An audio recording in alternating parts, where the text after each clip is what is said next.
Ce journal vous est proposé par Fonds des promotions de l'industrie, votre partenaire privilégié pour la réussite de vos projets.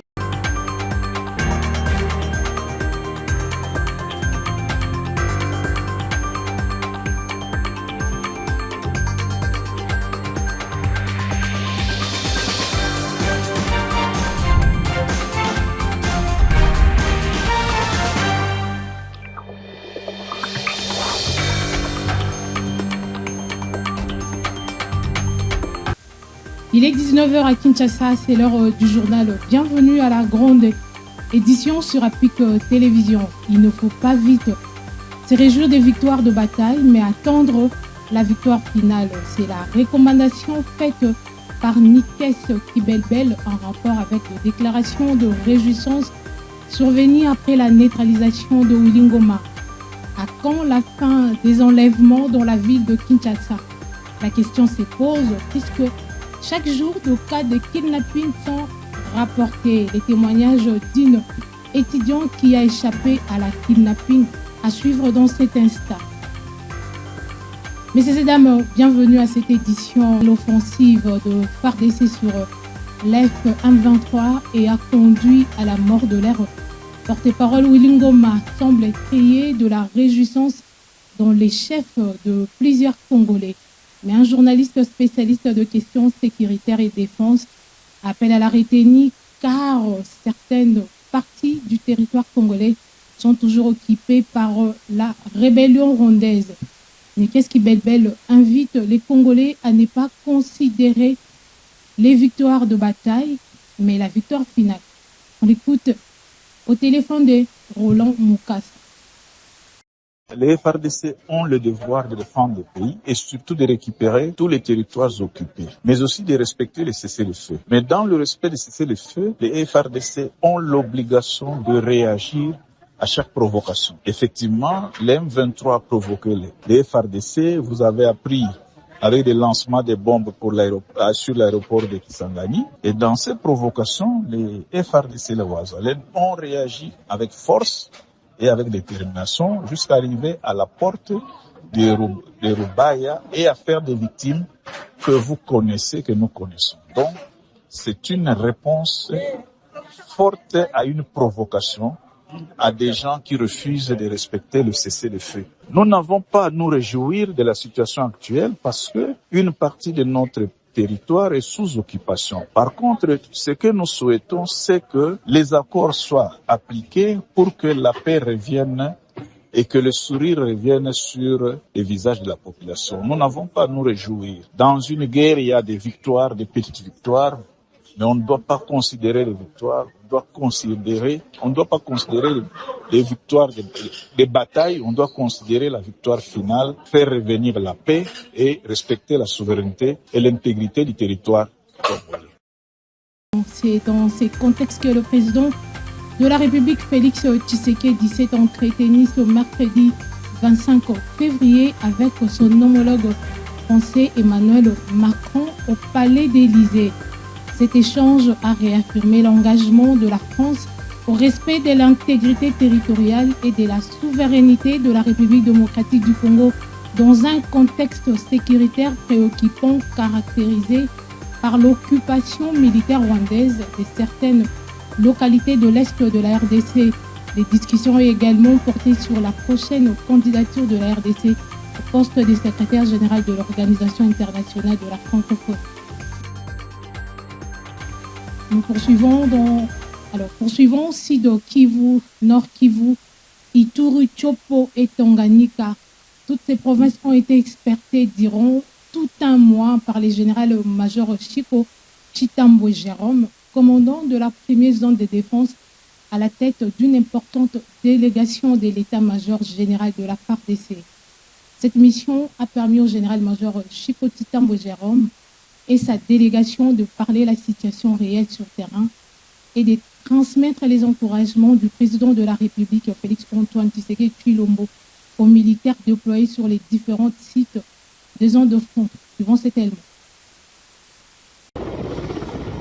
Une délégation de l'état-major général de FARDC, conduite par le général-major Chico Chitombo Jérôme, commandant de la première zone de défense, a effectué pendant près de mois une mission à l'est de l'RDC pour palper du doigt la situation réelle sur le terrain et apporter les messages d'encouragement du président de la République, chef de l'État et commandant suprême des FARDC, Félix-Antoine Tshisekedi Tshilombo, aux militaires déployés sur les différentes lignes de front. Cette tournée a emmené le général-major Chico Chitombo et sa délégation à Kalemi dans la province de Tanganyika, à Bunia dans la province de Lituri, sur les lignes de front des hauts plateaux de Minembwe, à Fizi, Mwenga, Point Zéro, Uvira, à Baraka, Pinga dans la province du Sud Kivu, à Beni, à Butembo, Bunyakiri dans les Massissi, en province du Nord Kivu, pour citer à Kisongani dans la province de la Chopo. Au cours de son itinérance, le général-major Chico Jérôme a échangé au niveau tactique avec tous les militaires déployés dans les zones de combat, ainsi que les différents commandants, afin de s'imprégner des difficultés réelles auxquelles ils sont confrontés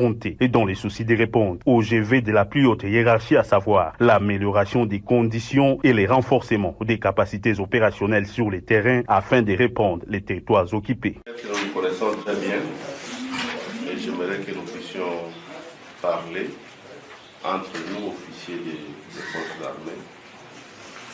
Tel qu'on se connaît, tel que vous connaissez bien ma façon de faire, j'aimerais que vous puissiez me parler sans tabou. Vous me parlez des opérations sans tabou pour que moi et la délégation qui m'accompagne puissions prendre note et proposer des solutions à la hiérarchie. À la fin de cette tournée, la délégation est rentrée satisfaite à Kinshasa après avoir constaté que les militaires se comportent bien sur les terrains. Kinshasa, l'insécurité continue de s'aggraver avec des cas d'enlèvement qui s'intensifient. De jour, se déplacer surtout en utilisant des moyens de transport devient terrifiant pour plusieurs. Une jeune étudiante a non seulement failli être enlevée, mais aussi tuée, alors qu'elle était à bord d'une moto appelée communément 3 pinés sur le chemin de retour à la maison. Son témoignage a été recueilli par Salomé Kadima.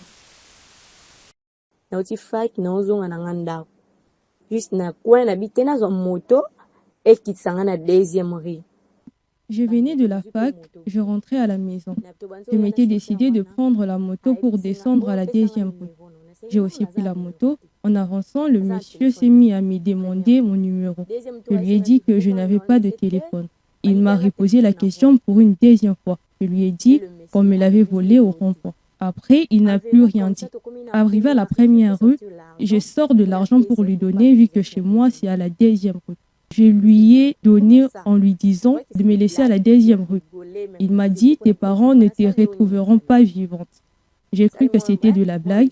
Je m'étais même mis à rire, lui posant la question de savoir ce que je lui avais fait. On a fait quelques échanges de paroles. Et puis, le monsieur a accéléré, c'est là que je m'étais mis à crier. J'ai eu l'idée de sauter vu qu'il me donnait de coups au niveau de la mâchoire. La seule solution qui m'était venue à l'esprit était de sauter. En sautant, je m'étais retrouvée accroupie par terre. C'est là qu'il a freiné, la moto a un peu avancé, il est descendu de la moto et s'est mis à me frapper comme un animal, me traînant par terre. J'ai perdu connaissance, il y avait des gens aux environs, mais personne ne m'avait pris pour ne fût-ce que me conduire à l'hôpital. Il y avait un des amis de mon grand frère qui passait par là, c'est lui qui m'a ramené à la maison et après j'ai été conduit à l'hôpital.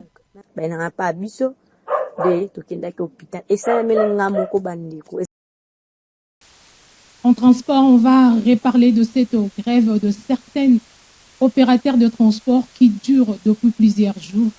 L'intersyndicale nationale du secteur de transport a présenté ce mercredi le 25 février un tableau jugé préoccupant au ministre de l'Emploi et du Travail.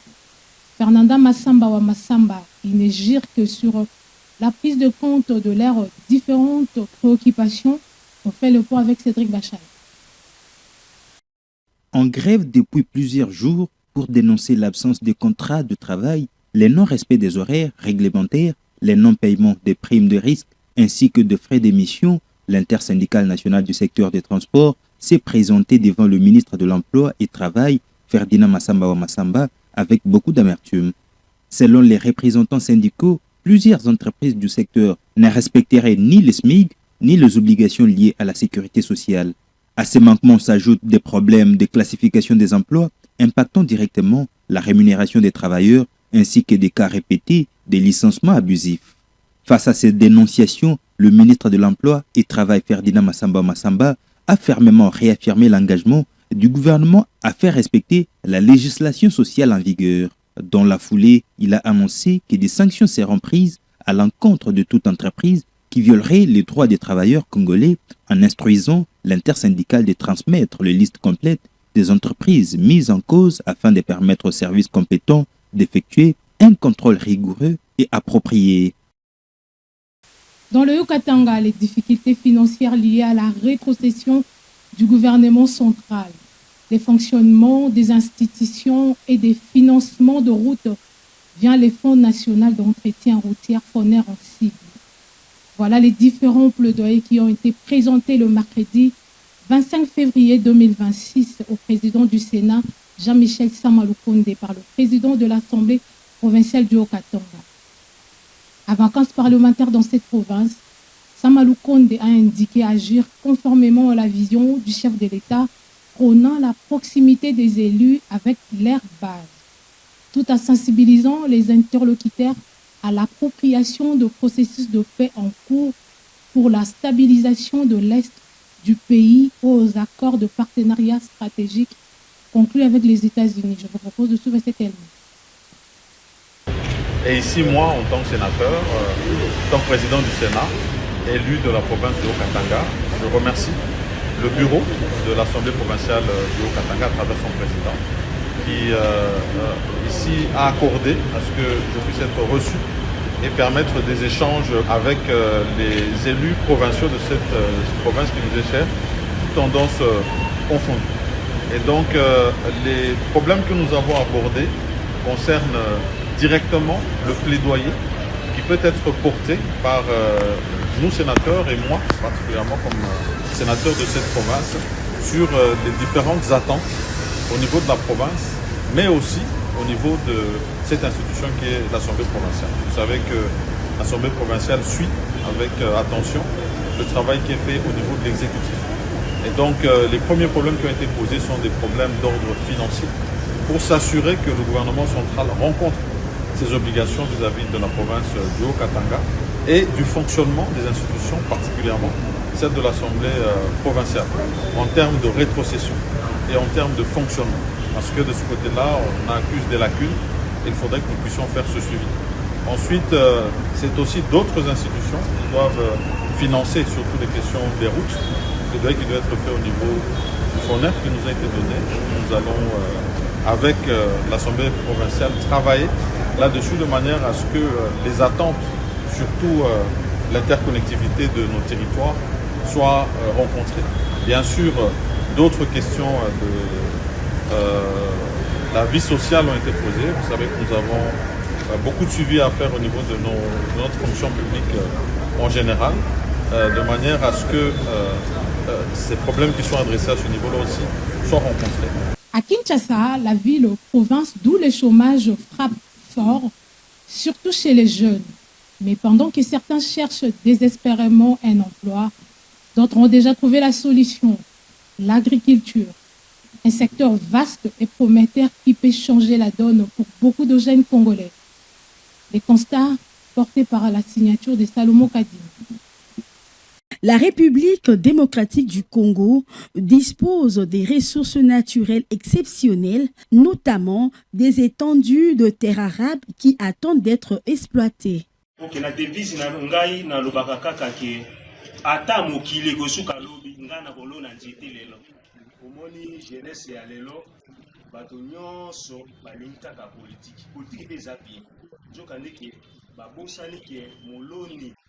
obokoli balalaka njala te toza na mai toza na zamba bato baboyi kolobo bato baboyi kokata bilanga bato baboyi bokia bato baboyi koteka poni koteka makala bango nyonso bamikoti kaka na politiki biso moyende politiki eza na mpe malamu solo mais tozonga nano komosimo. L'agriculture est un secteur clé pour booster l'économie nationale et créer des emplois pour le jeune. Mais pourquoi est-elle si souvent négligée? La richesse d'un pays repose en grande partie sur l'agriculture, déclare un agriculteur. Et il est difficile qu'un cultivateur meure de faim.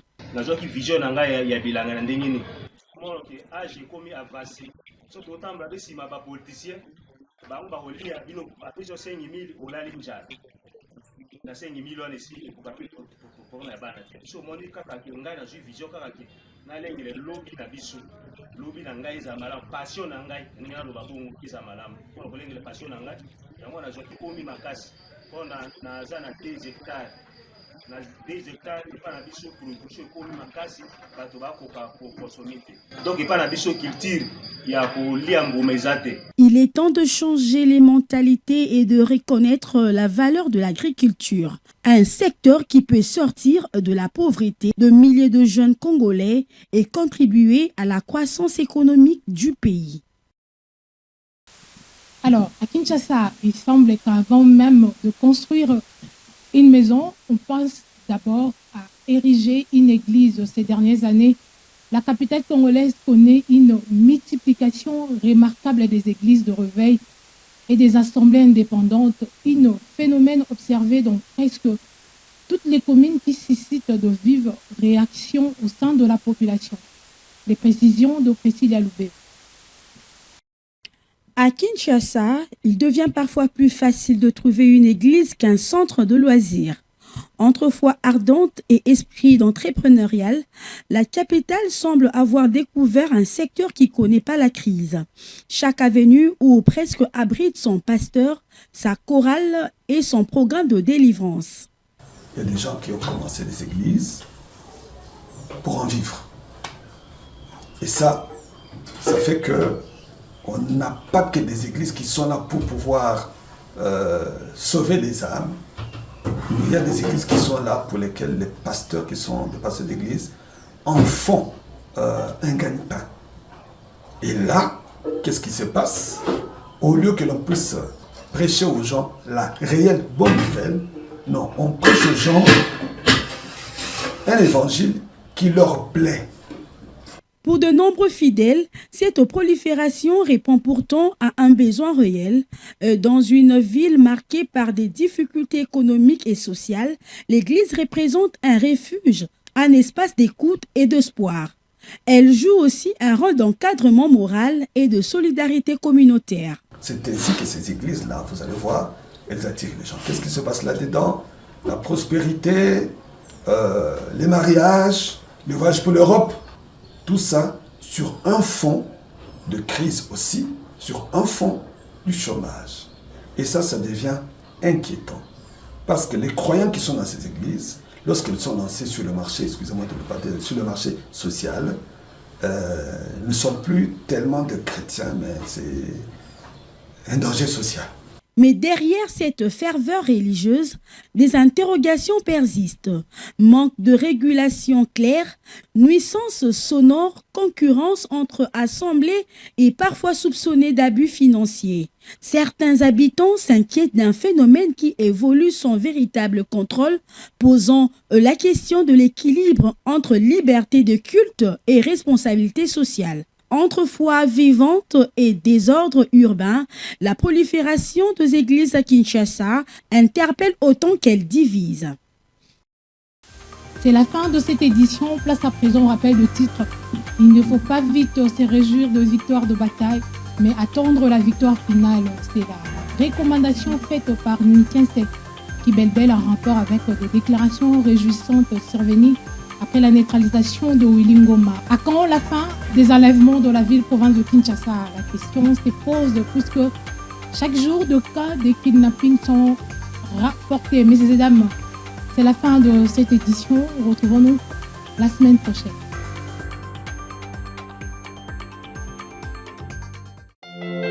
L'actualité en continu sur apic-tv.net. Ce journal vous a été proposé par Fonds des promotions de l'industrie. Votre partenaire privilégié pour la réussite de vos projets.